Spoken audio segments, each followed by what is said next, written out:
खाना छूट गल सर्दी खोखी के अइला से मांस डाल के पंडित जी लोग के खइला से सुरती के खान को लागेला वो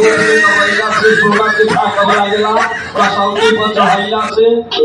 मर्द लोग के खा के लागेला जाड़ा के टाइम में मौगी के नैहर चल गइला से अब मौगी लोग के खा के लागेला मर्द के विदेश चल गइला से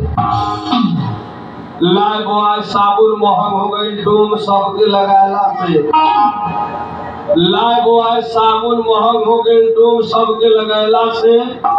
कार्बन मोबाइल के कंपनी बंद हो गई चमार दुसार के चलाएला से हमर काम है सरकारी चढ़ेला पिकअप के सवारी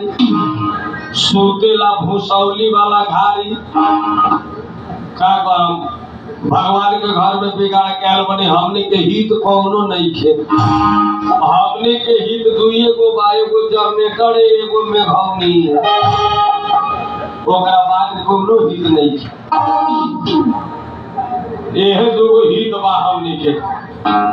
लेकिन यही समय से हम हैरान बनी हमर नेपाल से शुरू रहल जवन चीज होई नेपाले से पानी आई नेपाल से